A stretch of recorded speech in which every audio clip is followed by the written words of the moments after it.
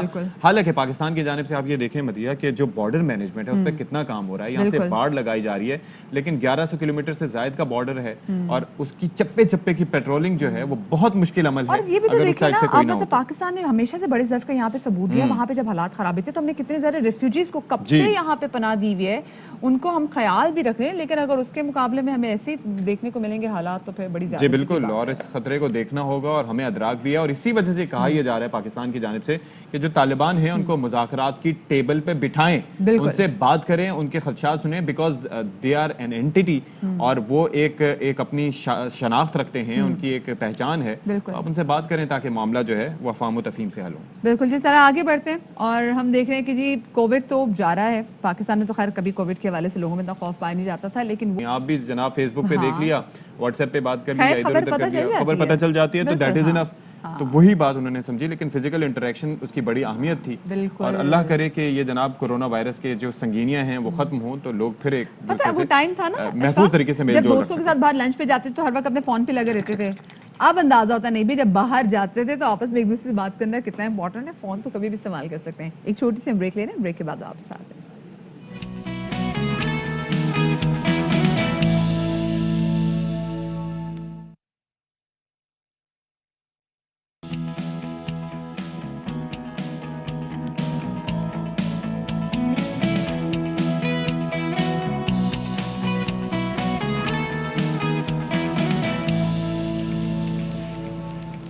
جی جناب ایک بار پھر سے آپ کا خیر مقدم ہے. پروگرام ہے باخبر سویرا, اور گزشتہ روز ایک اندوہناک واقعہ پیش آیا. انیشلی یہ کہا جا رہا تھا کہ لاہور میں جو دھماکہ ہوا ہے وہ گیس پائپ لائن کی وجہ سے ہوا ہے, گیس سلنڈر کی وجہ سے ہوا ہے, لیکن بعد ازاں یہ پتہ چلا کہ جناب یہ ایک بم نصب کیا گیا تھا.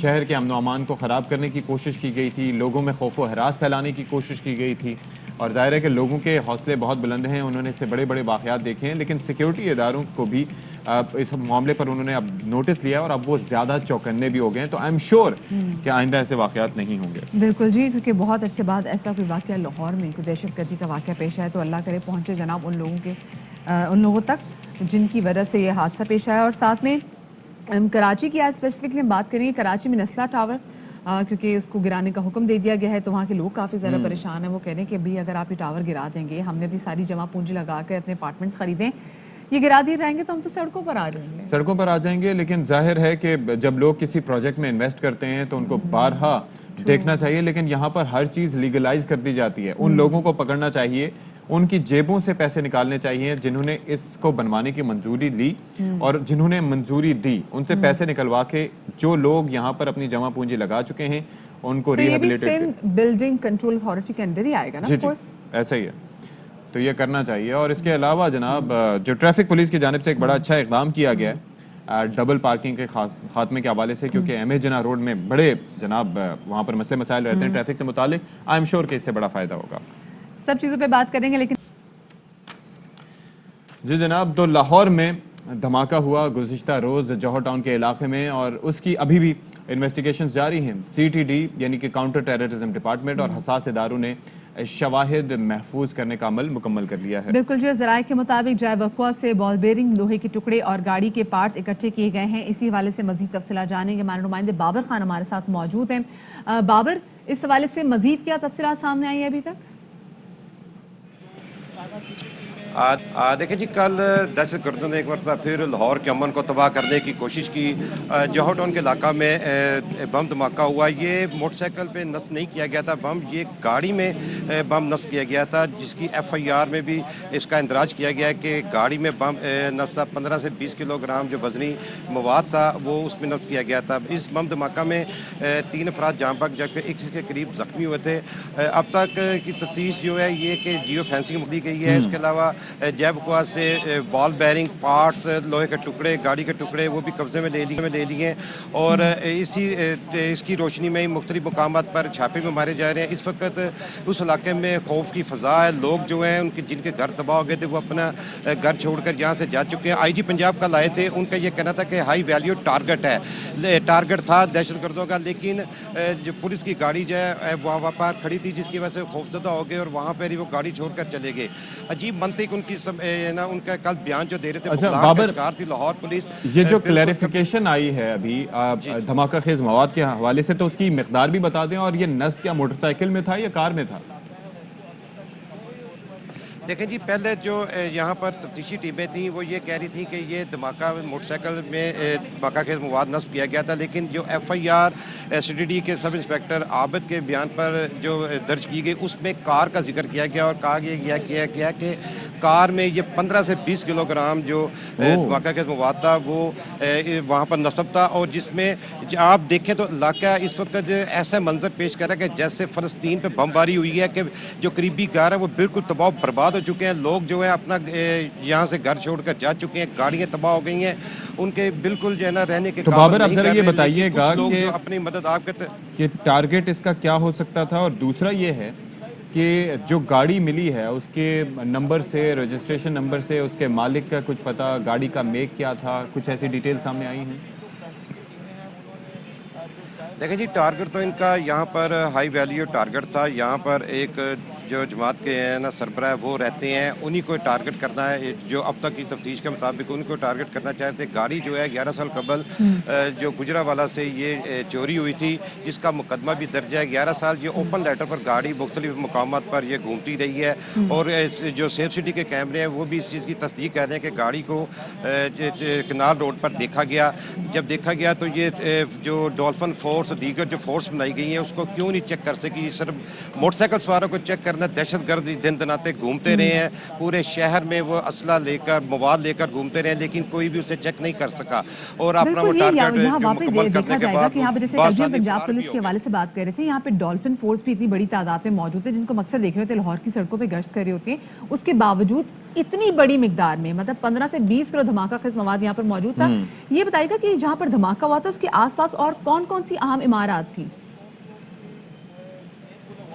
دیکھیں جی جس جگہ دھماکہ ہوا ہے یہ ایک سوسائٹی ہے BOR, اور اس کے ساتھ ہی بالکل ایک ہاسپٹل بھی ہے, اور یہاں پر کافی گھر بنے ہوئے ہیں. جس جگہ پہ یہ دھماکہ ہوا کافی بڑا گڑھا ہے نا وہاں پر پڑ گیا. ارد گرد کے جو مکانات تھے وہ بالکل منہدم ہو گئے, ان کو وہ ٹوٹ کے گاڑیاں جو اندر کھڑی تھی وہ تباہ ہو گئی. جو ہائی ویلیو ٹارگٹ تھا وہ کچھ آگے تھا, کچھ ہی فاصلے پر تھا, لیکن وہ وہاں نہ جا سکے. اور IG اپنے منطق پیش کرتے رہے کہ جی وہ پولیس کی گاڑی کھڑی تھی, پولیس کا ایک جوان چلیں ہم دیکھیں گے جیسے جیسے آگے تفصیلات جو ہیں وہ انویل ہوتی جائیں گی, ہم لوگوں کے سامنے بھی رکھتے جائیں گے. بہت شکریہ جی بابر خان, ہمارے نمائندے تمام صورتحال پر گہری نویں اس حوالے سے آگے بھی جا کے آپ کو آگاہ کرتے رہیں گے.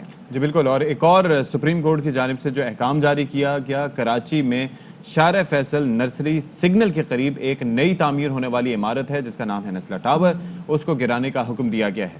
عمارت کے رہائشی کہتے ہیں کہ عدالت کو اپنے فیصلے پر نظر ثانی کرنی چاہیے, انہوں نے اپنے گھروں کے لیے بھاری رقوم جمع کرائی ہے. بالکل جی, اور وہ یہی کہہ رہے ہیں, یہ گزارش کر رہے ہیں کہ اگر فیصلہ تبدیل نہ کیا گیا تو وہ سڑکوں پر آ جائیں گے. یہ جو نسلہ ٹاور پروجیکٹ ہے اس کے اونر کے مطابق انہوں نے جو تمام تر قانونی تقاضے ہیں وہ بھی پورے کیے تھے, اور اس ٹائم بھی ان کو ایسا کچھ معلوم نہیں ہوا تھا کہ جی یہاں پہ معاملات کو شیڈی ہیں. تمام تر ہر چیزیں, جیسے آپ بھی بات کر رہے تھے کہ چیزیں لیگلائز کی گئی تھیں, اور ساتھ میں انہوں نے یہ بھی کہا ہے کہ وہ اس فیصلے کے خلاف نظر ثانی اپیل بھی دائر کریں گے اور ان کے پاس ٹاور سے متعلق تمام تر دستاویزات جو ہیں وہ موجود ہیں. اور کے ایم سی نے اس کی منظوری دی تھی، یہ کہنا ہے وزیر اعظم سندھ مراد علی شاہ کا. وہ یہ کہتے ہیں کہ ایم سی کی منظوری تھی، سندھ حکومت نے اس کی منظوری نہیں دی، یعنی کہ انہوں نے ذمہ دار قرار دیا ہے کراچی میٹروپولیٹن کارپوریشن کو. اور سپریم کورٹ کراچی رجسٹری میں چیف جسٹس گلزار احمد نے نسلہ ٹاور کو غیر قانونی قرار دیتے ہوئے اس کو مسمار کرنے کا، گرانے کا حکم دیا تھا. اور ایک چیز بڑی امپورٹنٹ ہے کہ جناب اگر جو مالک ہیں اس عمارت کے وہ یہ کہہ رہے ہیں کہ تمام قانونی تقاضے پورے کیے، تو اگر قانونی تقاضے پورے ہوتے تو ایسا نہ ہوتا. محسن شیخانی صاحب ہمارے ساتھ موجود ہیں، یہ سابق ہیں آباد کے، ان سے بات کرتے ہیں. السلام علیکم محسن صاحب. وعلیکم السلام. محسن صاحب، یہ جو فیصلہ دیا گیا ہے کہ نسلہ ٹاور غیر قانونی ہے اور اسے مسمار کیا جائے، تو اس کے اوپر آپ کا موقف کیا ہے؟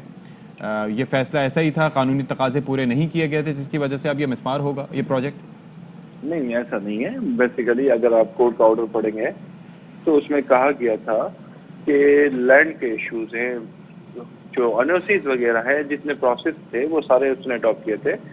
پہلے اس پہ تھا کہ یہ نالے پہ تھا، جب اس کا سروے ہوا اور انہوں نے کہا کہ یہ نالے پہ نہیں ہے تو پھر انہوں نے کہا ٹائٹل کے ایشوز ہیں. اور ٹائٹل کے ایشوز کے لیے بیسیکلی آپ نے جس سے زمین خریدی اس کو بلانا بہت ضروری ہے نا. ٹائٹل تو کہیں نہ کہیں سے آپ ادارے سے لیتے ہیں. تو یہ سندھی مسلم کوآپریٹنگ ہاؤسنگ سوسائٹی سے یہ ٹائٹل آیا تھا ان کے پاس، اور یہ گھر تھا 1953 میں. ایسا نہیں تھا کہ کہیں انکروچمنٹ تھی، یہ گھر بنا ہوا تھا شارع فیصل پہ، یہ گھر بنا ہوا تھا اور شارع قائدین کے کارنر پہ. اور اس کو یہ کنورژن ہوا، یہ اخبار میں اشتہار آیا، اس کی فیسز بھری. کنورژن کیسے ہوا؟ شارع فیصل کمرشل ڈکلیئر روڈ ہے 1972 سے، 1953 کا یہ پلاٹ ہے جب ان کو الاٹ ہوا تھا. اور اس کے بعد جا کے ساری اس کی این او سیز ہوئی، پروجیکٹ بند کیا، لوگ رہنے آ گئے. این او سیز کہاں سے ہوئی؟ یہ ساری بلڈنگ کنٹرول سے ہوئی، واٹر بورڈ سے ہوئی. اور اس میں سندھ بلڈنگ کنٹرول اتھارٹی بھی شامل تھی؟ آف کورس این او سی دینے کا مجاز ہی سندھ بلڈنگ کنٹرول ہے. جو قانون ہے نا، کتاب بنی ہوئی ہے جس کے تحت ایک بک کو فالو کیا جاتا ہے کہ آپ نے اگر بلڈنگ بنانی ہے تو کیا کیا آپ کو نقشے پاس کرانے، اس کے ٹاؤن پلاننگ کرانی ہے، اس کے ماسٹر پلان سے اپروو کرانا ہے. اس کے بعد اس کے این او سی فور سیل آئے گی، واٹر این او سی، الیکٹرک این او سی، گیس این او سی، سول ایویشن کی این او سی، انوائرمنٹل. تو یہ سب ایک پروسیس ہے، یہ ہوتا ہے 2 سال 1.5 سال لگ جاتا ہے. اس کے بعد یہ اپروول ہوا. اچھا شیخانی صاحب، what do you see now? آپ کو اب کیا لگ رہا ہے؟ کیونکہ اب جو بیچارے یہاں کے مکین ہیں جنہوں نے اپنی جمع پونجی لگا دی ہے ان اپارٹمنٹس کو خریدنے میں، وہ کہہ رہے ہیں جی ہم عدالت دوبارہ سے جائیں گے اور کہیں گے عدالت سے اپیل کریں گے کہ وہ نظر ثانی کریں. آپ کو لگتا ہے کہ کوئی ایسی گنجائش موجود ہے کہ یہ ریگولائز ہو سکے یہ عمارت؟ دیکھیے، پہلے نظر ثانی میں یہ دیکھنا ہے کہ کیا پرابلمز تھے، اس کو ان کے لائرز ڈیفینڈ کر رہے ہیں اور وہ بتا رہے ہیں کہ اس میں ہمیں پارٹی بنانا چاہیے جو آپ جس پہ لینڈ پہ آپ آبجیکشن کر رہے ہیں، تو لینڈ جس نے دی ہے اس کو بلانا چاہیے. سندھی مسلم کوآپریٹنگ ہاؤسنگ سوسائٹی کو گورنمنٹ آف سندھ نے دی، گورنمنٹ آف سندھ بھی نہیں تھی اس وقت، تو فیڈرل تھا. 1953 میں کراچی فیڈرل تھا اور یہ کیپٹل تھا. اس کے بعد یہ پروونس کو ہینڈ اوور ہوا جب کیپٹل شفٹ ہوا. تو یہ ایک سٹوریز ہے. تو محسن صاحب یہ ذرا سمجھائیے گا کہ آخر آپ نے جس طرح سے یہاں پر بیٹھ کے ٹیلی ویژن پہ ذرا ایکسپلین کیا، تو جج صاحبان سپریم کورٹ کے بڑا موقع دیتے ہیں، سنتے ہیں، شواہد پر بات ہوتی ہے، ایک ایک ثبوت کو دیکھ کر پرکھ کر پھر فیصلہ کوئی دیا جاتا ہے. تو وہاں پر جو وکلا تھے وہ یہ چیز اسٹیبلش کیوں نہیں کر سکے؟ کیا وجہ رہی؟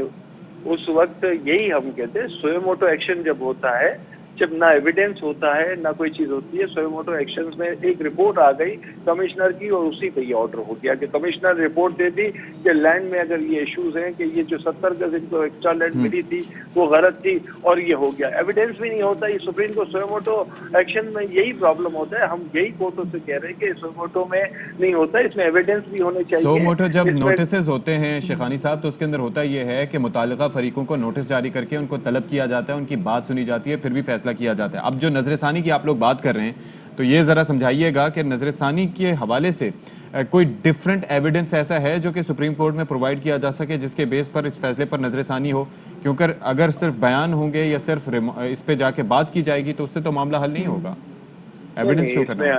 اس میں ہم کورٹ سے التجا کریں گے کہ اس میں سندھی مسلم کو سوسائٹی کو آپ پارٹی بنائیں جنہوں نے زمین دی ہے، اس لیے کہ زمین تو ہم نے کسی ادارے سے دی ہے نا، خود تو نہیں جا کے بیٹھ گئے. آپ کا گھر ہوگا آپ لیز کروائیں گے نا، کہیں آپ کا گھر ہوگا تو آپ جا کے رجسٹرڈ کرائیں گے. تو ہم نے ایویڈینس میں ابھی سندھی مسلم کوآپریٹنگ ہاؤسنگ سوسائٹی بالکل یہ بھی کرنا ہوگا کیونکہ زمین بیچ کے چلے گئے چاہے وہ ملک سے باہر، اب ان کو بھی واپس آنا پڑے گا. یہ بتا دیجیے کوئکلی کہ لوگوں کا اتنا نقصان ہوگا، کیا اس کا ازالہ کسی طریقے سے کیا جا سکے گا؟ ڈیفینیٹلی کورٹ نے کہا ہے کہ بلڈر اگر یہ کوئی چیزیں ہوتی ہیں تو وہ کرے گا، لیکن جہاں بھی ماضی میں ایسی چیزیں ہو نہیں سکتی، پاسبل نہیں ہے. اگر آپ نے بلڈنگ بنا دی، آپ نے سارے کام کر دیے ہیں اور آپ اس میں کہیں قصوروار نہیں آتے تو میں کہتا ہوں کیسے وہ دے سکے گا. لیکن اگر یہ چیزیں تو ابھی نیکسٹ اسٹیپ میں ریویو میں جانی ہے، اور ریویو میں ڈیفینیٹلی لائرز ان سب چیزوں کو پروٹیکٹ کریں گے. اور اگر اسی طرح ہو گیا تو ہر بلڈنگ کا یہی پرابلم ہو جائے گا. شہر کراچی میں جو آباد کے ممبر تھے وہ لیگل بلڈنگ اور اپروول کے ساتھ بناتے، انلیگل بلڈنگ نہیں ہوتی. ہم لوگ اوائڈ کرتے، ہم لوگ کوشش کرتے کہ ہم ان لوگوں کو کبھی بھی سپورٹ نہ کریں کہیں بھی انلیگلٹی جہاں ہو. صحیح، بہت شکریہ جی. شقانی صاحب ہمارے ساتھ موجود تھے. اور اب دیکھتے ہیں جناب کہ آگے، کیونکہ ابھی لوگوں نے تہیہ بھی کر لیا ہے کہ جا کے اپیل بھی کریں گے، تو کیا بالکل ایسا ہی ہے. کتنا وقت دیا جاتا ہے؟ ظاہر ہے کہ نظر ثانی کے لیے ریویو جب اسی کورٹ میں پٹیشن دائر کی جاتی ہے تو اس کے اندر جناب یہ دیکھنا چاہیے کہ کوئی نیا ایویڈنس آپ کے پاس ہے، اور اگر نیا کوئی آپ کے پاس ایویڈنس ہے تو پھر اس کے اوپر کیا ہوتا ہے. جو لوگ وہاں پر اپنی انویسٹمنٹس کر چکے ہیں آبویسلی انہیں کمپنسیٹ کرنا چاہیے، لیکن پیسے نکلوانے چاہیے ان لوگوں سے یہ، اور اسپیشلی جنہوں نے این سی مطلب جینوسیز جنہوں نے جاری کیے ہیں. اسپیسیفکلی اگر ہم کے ایم سی کی بات کریں تو سیل بلڈنگ اتھارٹی بھی اس میں آ جاتی ہے، جیسے بھی مراد علی شاہ صاحب بھی کہہ رہے تھے، نہیں بھی تو کے ایم سی نے کیا تھا. تو خیر جی آگے بڑھتے ہیں اور ہم بات کریں گے شہر قائد کے حوالے سے. اور کراچی اولڈ سٹی ایریا امیجنا روڈ پر ٹریفک پولیس حکام نے اب باکس پارکنگ جو ہے وہ شروع کر دی ہے، اور جو آڑی ٹیڑھی یا ڈبل پارکنگ کرنے والا جو عام شہری ہے نا، یا وہ پھر پولیس اہلکار ہو، فوری کاروائی جائے گی. جی بالکل.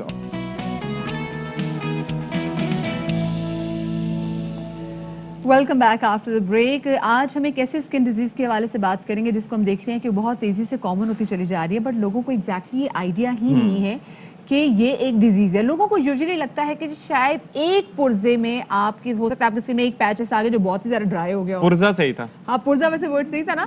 سو خیر ہم دیکھتے ہیں کہ اس نٹ میں مجھے یہ نٹ ہے، یہ بولٹ ہے، اس میں مجھے مسئلہ ہو رہا ہے جناب، یہ میری چین میں مسئلہ ہو رہا ہے.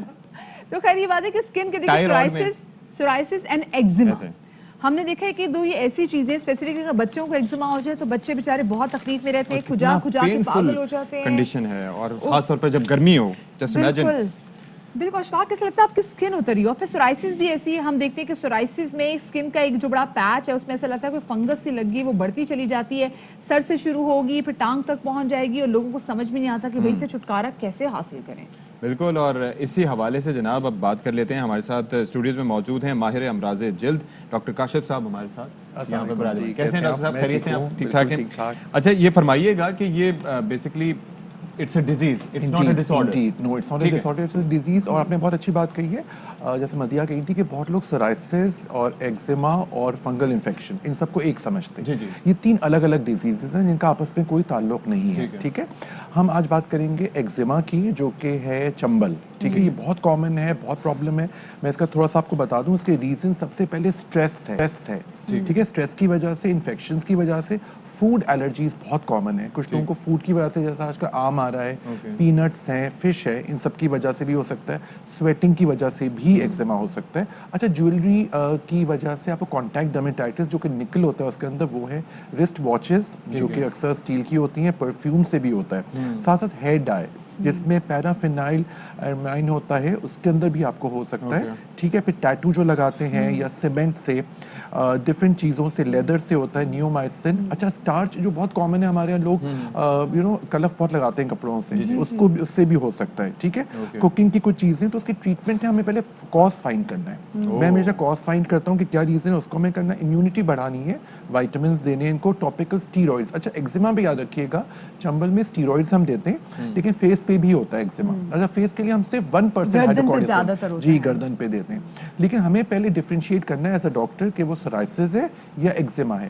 یاد رکھیے گا سورائسس کے اندر چھلکے نکلتے ہیں, سفید چھلکے نکلتے ہیں, کیونکہ وہ سیلز کی جو پروڈکشن ہے جی ہاں وہ پرولیفریٹ زیادہ کرتا ہے اور ایگزیجریٹڈ ہوتا ہے. ٹھیک ہے, سورائسس کا بہت اچھا ٹریٹمنٹ اس طرح سے ہے کہ ہم اس کو کنٹرول کر لیتے ہیں. ٹھیک ہے, آئی ول ناٹ یوز جی آٹو امیون ہے, ہیریڈیٹری ہے. ٹھیک ہے, ساتھ ساتھ اسٹیرائڈز اور اینٹی الرجکس ہم دیکھتے ہیں.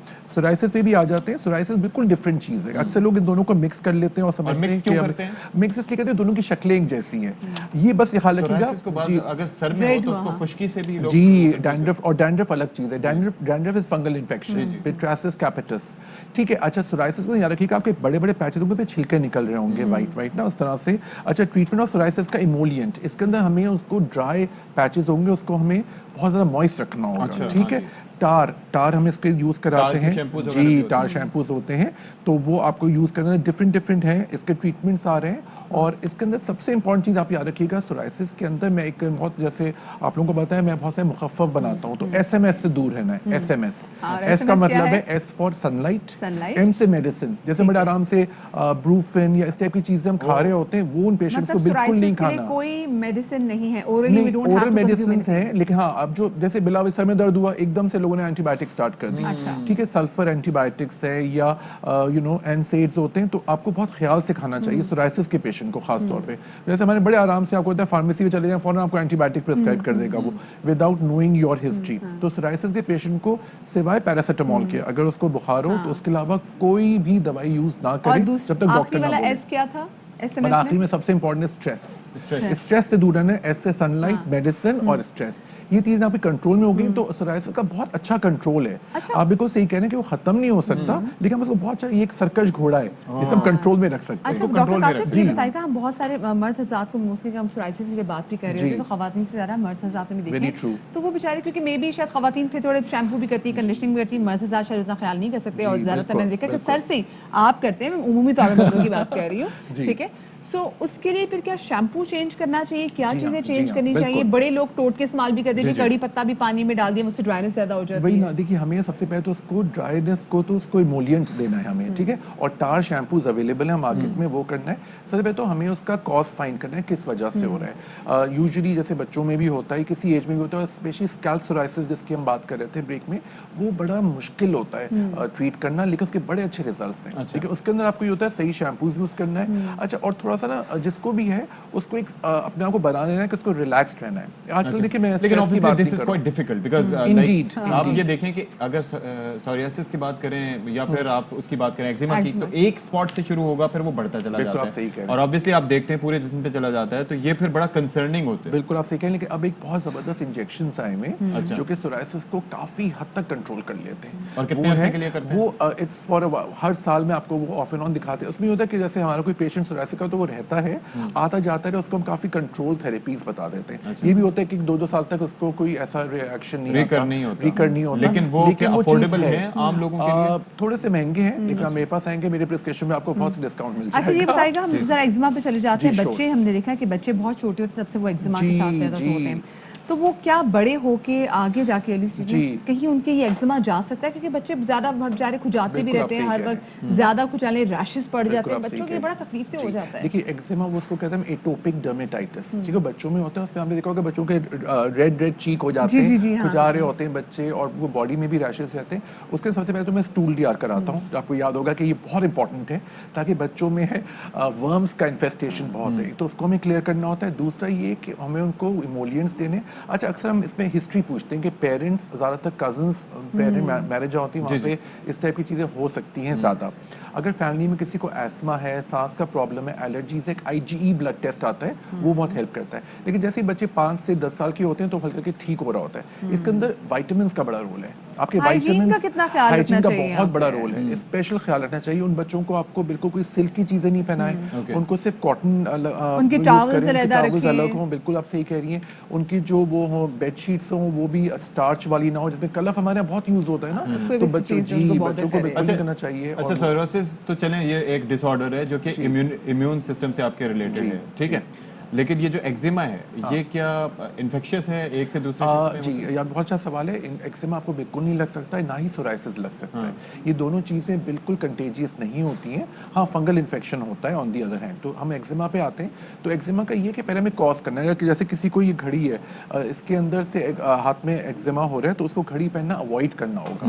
ٹھیک ہے, کسی کو الرجی ہے میٹل کے ساتھ باڈی جی جی, تو ہمیں اوائڈنس کرنا ہے. ساتھ ساتھ اس کو کریمز ہم یوز کراتے ہیں, اسٹیرائڈ کریمز بھی دیتے ہیں کیونکہ ایگزیما پہ اسٹیرائڈ یوز ہو سکتا ہے. لیکن اگر فیس کے لیے ہم جو اسٹیرائڈز دیتے ہیں وہ 1% ہائیڈروکورٹیزون ہے یا میٹیوریٹ ایک آپ کو میں کیمیکل بتا رہا ہوں, یہ آپ یوز کر سکتے ہیں فیس کے لیے. کیونکہ آپ کو پتا ہے ایک کریم آتی ہے جو ہر کوئی ہر چیز پہ لگا دیتا ہے. ایک مرہم آپ کو پتا ہے بڑا مشہور ہے, وہ ہر کوئی لگا دیتا ہے. اس میں پتہ کیا ہوتا ہے, جیسے سر درد کی گولی انسان ہر بیماری میں کھا لیتا ہے. جی جی, تو وہی غلط ہوتا ہے بیکاز اس سے ایسیڈیٹی ہو جاتی ہے. اچھا وہ جو مرہم آپ لگا رہے ہیں اس سے کیا ہوتا ہے, وہ فی الحال تو دب جائے گا لیکن جیسے ہی آپ نے چھوڑا وہ اور ابھر کے باہر آئے گا. تو یہ بہت خطرناک چیز ہوتی ہے. تو ہمیں اس میں نا ہمیں پراپر گائیڈنس کی ضرورت ہوتی ہے. پہلے تو میں جیسے آپ کا یہ ٹاپک بہت اچھا ہے کہ ہمیں بتا دیا کہ سورائسس الگ چیز ہے اور ایگزیما الگ چیز ہے, دونوں کے ٹریٹمنٹس الگ ہیں. اچھا, دونوں کا لائن آف ایکشن الگ کہ ہے. ہم اس ورڈ تک پہنچے ہی نا کہ ہمیں ایگزیما ہو یا پھر ہمیں سورائسس جی کی بالکل بیماری بالکل, ہو. اس میں بالکل صحیح ہے. جتنی جلدی آپ رپورٹ کریں گے ہمیں, جیسے آپ کو ایچنگ, جیسے میرے پاس ایک پیشنٹ آیا, میں نے کہا آپ کو جی خارش ہوتی ہے, ایچنگ ہوتی ہے. جی ڈاکٹر صاحب جو نارمل لوگوں کو خارش ہوتی ہے. میں نے کہا جی نارمل لوگوں کو تو خارش نہیں ہونی چاہیے. ایچنگ از سائن کہ آپ کو کچھ گڑبڑ ہو رہی ہے. تو ایگزیما کا پہلا سائن ہوتا ہے آپ کو ایچنگ شروع ہو جاتی ہے. ایچنگ کر کے وہ جگہ آپ کی ایگزیمیٹس ہو جاتی ہے. ٹھیک ہے نا. تو جیسے آپ کی ایچنگ سٹارٹ ہو اسی وقت ہمیں رپورٹ کریں, بتائیں ہمیں, اس کو ہم اسی وقت کنٹرول کریں گے. جتنا جلدی آپ کو پتہ ہی ہے, جتنا جلدی کوئی بھی اسکن ڈیزیز یا کوئی بھی ڈیزیز آپ جلدی آپ رپورٹ کرتے ہیں اتنی جلدی وہ کلیئر ہو جاتی ہے اور وہ آپ کی جلدی ٹھیک ہو جاتی ہے. فوراً اپنے معالج کے پاس پہنچیں اور اس سے مشورہ کریں اور obviously جو ایکسپرٹس ہیں خود سے کچھ نہ کیجیے گا. بہت شکریہ جی. ڈاکٹر کاشف ہمارے ساتھ موجود تھے اور یہ وہ بہت کامن ڈیزیزز ہیں جو کہ ہم آج کل دیکھتے ہیں. اب ان پہ خیال بھی رکھنا پڑتا ہے, اس میں ہائیجین کا بھی بہت زیادہ خیال رکھنا ہے. اپنا کنگھا جو ہے, اپنا برش ہے, ویسے بھی اگر آپ کو ایگزیما ہو یا نہ ہو کوشش کریں کہ اس کو الگ الگ چیزیں الگ الگ رکھیں. اپنا جو آفس ٹاول میں ہے ہے تو میک اپ کا سامان الگ الگ یوز کریں. یہ بہت زیادہ ضروری ہے. کوئی ہو سکتا ہے کہ کسی کو ایسی اسکن کی کوئی پرابلم ہو سکتا ہے کسی کی آنکھ میں کوئی انفیکشن, آپ کسی کا مسکارا آنکھ میں لگا لیں تو وہی انفیکشن آپ کی آنکھوں میں چلا جائے. سو یہ چھوٹی چھوٹی چیزیں ہیں جن کا خیال رکھنا بہت زیادہ ضروری ہے, ورنہ کوئی بہت بڑی ساری چیزیں آپ کے ساتھ ہو سکتی ہیں. جی تو اب جناب بریک کی طرف جانا ہے. جی بالکل جی, لیکن بریک سے پہلے جناب ہم اپنے ناظرین کو بتاتے چلیں جناب, ایک فالو اپ سٹوری ہے کہ 2019 میں رتوڈیرو میں HIV کے پھیلاؤ کا کیس ایک سامنے آیا تھا اور اس سے متعلق خبر یہ ہے کہ 1200 سے زائد متاثرہ بچوں میں سے جو 50 بچے تھے وہ اپنی زندگی کی بازی جو ہے یہ ہار چکے ہیں. اچھا آپ یہ دیکھیں, this is such a thing کہ وہ بڑی آپ کے دل کو بوجھل کر دیتی ہے کہ آپ ذرا سوچیں کہ حالانکہ HIV ایڈز ایک ایسا مرض ہے جس کے اندر ظاہر ہے کہ آپ کا امیون ڈس آرڈر ہوتا ہے اور اس کے اندر جناب آپ آہستہ آہستہ آپ کے جسم جو ہے وہ آپ کو بیماریوں سے بچانا چھوڑ دیتا ہے. تو بڑا تکلیف دہ خبر. بالکل اس حوالے سے تو بات کریں گے, لیکن ایک بار پھر سے ہم آپ کو بتائیں گے کہ لاہور کے علاقے جوہر ٹاؤن میں کل دھماکہ ہوا تھا, جس حوالے سے تحقیقات بھی جو ہیں یہ جاری ہیں اور جو تازہ ترین تفصیلات ہیں اس کے مطابق یہ بتایا جا رہا ہے کہ دھماکہ موٹر سائیکل میں نہیں ہوا تھا, جبکہ جو دھماکہ ہوا تھا, جو دھماکہ خیز مواد تھا وہ گاڑی میں نصب تھا. اور یہ ٹائم ڈیوائس جو تھی, یہ بم یہاں پہ نصب کیا گیا تھا اور یہ ایک رہائشی علاقہ تھا جہاں پر یہ دھماکہ ہوا کے نتیجے میں باپ بیٹے سمیت 3 افراد جو ہیں وہ جاں بحق ہو گئے تھے. اور گاڑی کے مالک کو حساس ادارے نے اپنی تحویل میں لے لیا ہے. بابر خان ہمارے ساتھ موجود ہیں, ان سے مزید جانتے ہیں. بابر بتائیے گا کیا اب تک پیش رفت ہوئی ہے اور کیا بتایا ہے مالک نے اس گاڑی سے متعلق؟ دیکھیں جی, جوہر ٹاؤن بم دھماکے میں اہم پیش رفت ہوئی ہے. جو گاڑی استعمال ہوئی ہے اس دھماکے میں, جس میں دھماکہ کے مواد رکھا گیا تھا, اس کے مالک کو حراست میں لے لیا ہے. ذرائع کے مطابق پیٹر پال ڈیوڈ نامی شخص, جس کو کل رات لاہور سے کراچی جانے والی پرواز سے آف لوڈ کر کے اسے تحویل میں لیا گیا ہے. اس کا تعلق لاہور میں ہونے والے بم دھماکے سے جوڑا جا رہا ہے. تحویل میں لینے کے بعد اس شخص کو نامعلوم مقام پر منتقل کر دیا ہے. یہ بہت بڑی کامیابی ہے احساس داروں کی کہ کل جو دھماکہ ہوا تھا, جو جس میں یہ گاڑی دھماکہ خیز مواد جس میں رکھا گیا تھا وہ استعمال ہوئی تھی, اور اس کے جو کہا جا رہا ہے کہ ڈیوڈ پال ڈیوڈ جو ہے اس کا یہ مالک بتایا جا رہا ہے, کیونکہ مختلف مقامات پر یہ گاڑی فروخت ہو چکی ہے اور اسے حراست میں لے لیا. جو لاہور سے کراچی کے لیے فرار ہو رہا تھا اسے آف لوڈ کر کے حراست میں لیا گیا. اب تفتیش کا دائرہ کار وسیع کیا جائے گا, اب اس کو نامعلوم مقام پر منتقل کر دیا گیا ہے. صحیح. اشرف صاحب نے یہ بھی بتائے گا کہ بابر جس شخص کو بھی گرفتار کیا گیا, جن کا نام آپ بتا رہے ہیں, یہ وہ شخص غالباً جو کرنٹلی اس گاڑی کے اونر تھے, کیونکہ جیسے آپ نے پہلے بھی بتایا تھا کہ 11 سال پہلے یہ جو گاڑی تھی یہ گجرانوالہ سے چوری ہوئی تھی. بالکل جی، پیٹر پال ڈیوڈ اس کا نام بتایا جا رہا ہے، جس کو آف لوڈ کیا گیا ہے لاہور سے کراچی جانے والی جو ایک پرواز سے، اور بتایا یہ جا رہا ہے کہ اس وقت یہ گاڑی ہے اس کے نام رجسٹریشن ہے. پہلے یہ گاڑی 11 سال پہلے گجرانوالہ سے چوری ہوئی تھی. اور یہ رجسٹر کب ہوئی تھی ان صاحب کے نام پر؟ دیکھیں یہ تمام تحقیقات کی جا رہی ہیں کہ یہ کب رجسٹرڈ ہوئی تھی. اس کے علاوہ یہ چوری ہوئی تھی جس کے بعد یہ پھر فروخت ہوتی رہی. یہ تو ایک نااہلی ہے ان کی تمام جو ہے نا انتظامیہ کی کہ یہ گاڑی چوری کی جو مختلف مقامات پر فروخت ہوتی رہی اور پھر اس کے بعد یہ اس گنونے کام میں استعمال ہوئی. اور تمام جو سیف سٹی کے کیمرے بھی لاہور میں جو لگے ہیں اس میں بھی یہ گاڑی دیکھی گئی ہے. تمام تحقیقات بہت کی جا رہی شکریہ ہیں. بابر آپ کا میں تفصیلات سے آگاہ کرنے کے لیے. اور ابھی ہم آپ کو براہ راست لیے چلتے اسلام آباد، جہاں پر نیشنل اسمبلی میں مریم اورنگزیب اظہار خیال کر رہی ہیں. کا آغاز اس نظم سے کرنا چاہوں گی. تم فکر نہ کرو بس ذکر نہ کرو، تم فکر نہ کرو بس ذکر نہ کرو، سب بھول جائیں گے سب بھول جائیں گے. ماتم کنا ہزارے سرے راہ پڑے جنازے، یہ خون یہ شہادت خوشا بھولنے کی عادت، سب بھول جائیں گے سب بھول جائیں گے. کسے یاد ہے پشاور، وہ ساہیوال کی دختر یا خر کمر کا مقتل؟ نہ جنوں اٹھا تھا پہلے نہ اب مچے گی ہلچل، سب بھول جائیں گے سب بھول جائیں گے. اور جناب اسپیکر پھر یہ ہوا کہ سب بھول گئے. 30 اکتوبر 2011 کی شام لاہور میں نئے پاکستان کے چند چڑھاتے وعدے سب بھول گئے. 30 مئی 2017 200 معاشی ماہرین کی دنیا کی مانی ہوئی ٹیم کو سب بھول گئے. 100 دن میں ریاست مدینہ بنانے کے دعوے سب بھول گئے. 1 کروڑ نوکری 50 لاکھ گھر سب بھول گئے. 17 اگست 2018 قوم کے دماغ چھوٹے رہ گئے ہیں کی دہائی سب بھول گئے. کشمیر کا سودا ہو گیا، جنوبی پنجاب بنے گا صوبہ سب بھول گئے. وزیر اعظم ہاؤس سے لے کر گورنر ہاؤس تک بنے گی یونیورسٹی سب بھول گئے. زینب الرٹ بل، انڈائریکٹ ٹیکس نہیں لگاؤں گا، 350 ڈیم بناؤں گا جس سے پورے پاکستان کو بجلی ملے گی سب بھول گئے. جناب اسپیکر مر جاؤں گا لٹ جاؤں گا فنا ہو جاؤں گا خودکشی کر لوں گا IMF نہیں جاؤں گا سب بھول گئے. جناب اسپیکر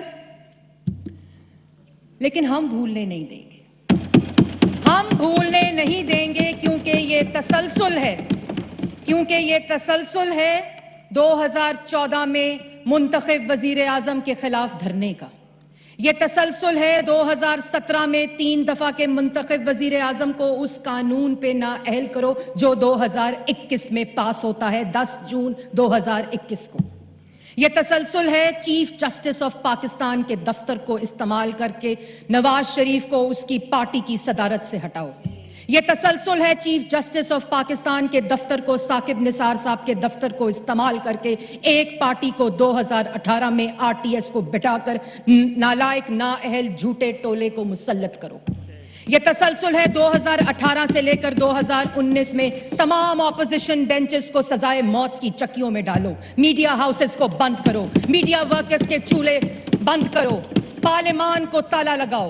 اور اب جناب اسپیکر 2 سال 10 ماہ 7 دن کی کارکردگی، 2 سال 10 ماہ 7 دن میں 6 دفعہ کابینہ بدلی، 4 دفعہ وزیر خزانہ بدلا، 4 دفعہ FBR کا چیئرمین بدلا، 4 دفعہ بورڈ آف انویسٹمنٹ کا چیئرمین بدلا، اور دن رات صبح شام ایک کر دی گئی.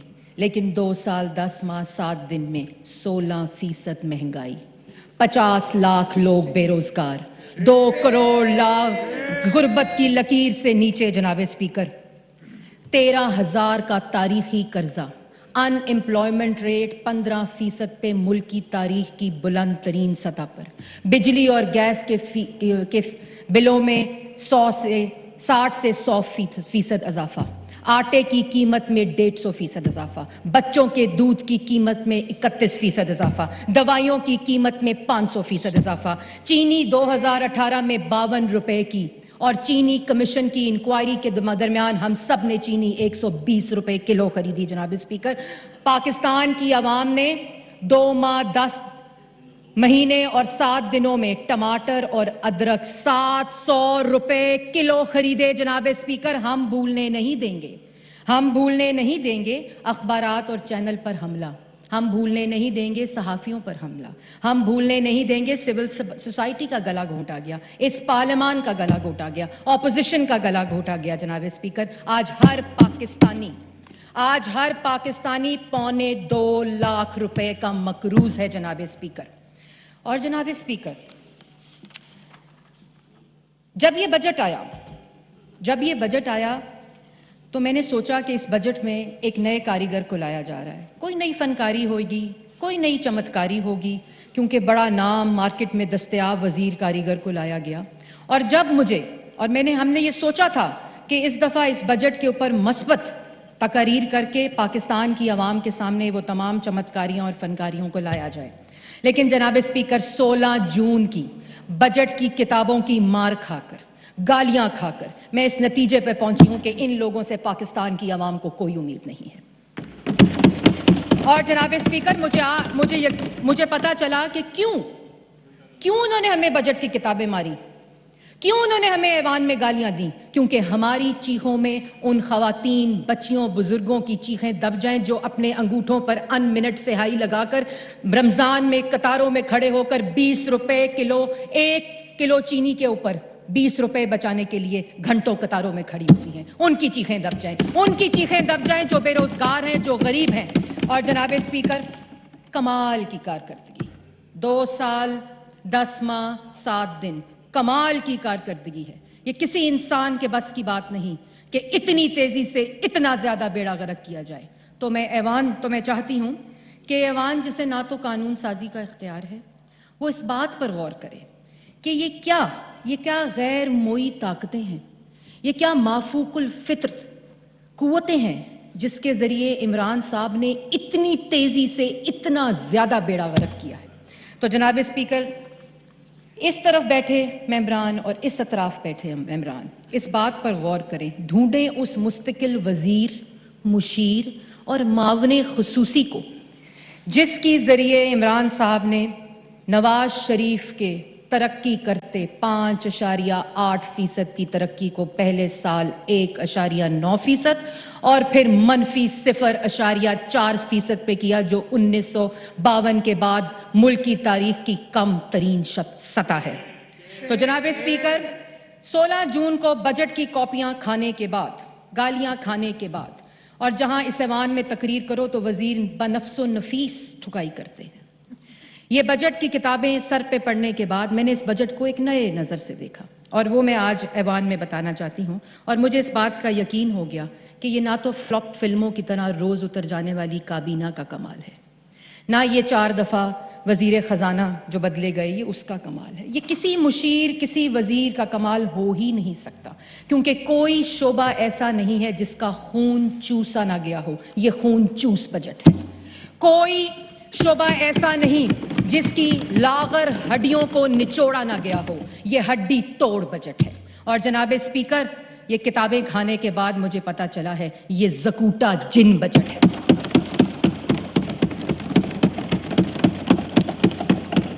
یہ کسی وزیر، کسی مشیر کا کام نہیں، یہ کمال کی کارکردگی اس زکوٹا جن کے ہے جو عمران خان صاحب کے پاس پہلے دن سے موجود ہے، جو کہتا ہے میں کیا کروں، مجھے کام بتاؤ، میں کس کو کھاؤں، اور جس کی کارکردگی کی وجہ سے آج دنیا کی دوسری بڑی تعداد 22 بلین بچے پاکستان میں اسکولوں میں نہیں جا رہے. یہ اس کی کارکردگی ہے کہ پاکستان میں آج بے روزگاری کی سطح 15% ملک کی تاریخ کی سب سے بڑی سطح ہے. یہ اس زکوٹا جن کا کمال ہے کہ جس نے سرکاری ملازمین کے میڈیکل بلوں پر 10 بلین کا ٹیکس لگا دیا. یہ اس زکوٹا جن کا کمال ہے جناب اسپیکر جس نے کہا مجھے کام بتاؤ میں کیا کروں، میں کس کو کھاؤں، مجھے کام بتاؤ میں کیا کروں، میں کس کو کھاؤں، اور بچوں کے دودھ، دہی، مکھن پر 17% ٹیکس لگ گیا جناب اسپیکر. اور جناب اسپیکر، زکوٹا جن نے کہا مجھے کام بتاؤ میں کیا کروں، میں کس کو کھاؤں، اور پیٹرول کے اوپر 610 بلین کی لیوی لگ گئی اور پیٹرول بجٹ کے دوسرے دن مہنگا ہو گیا.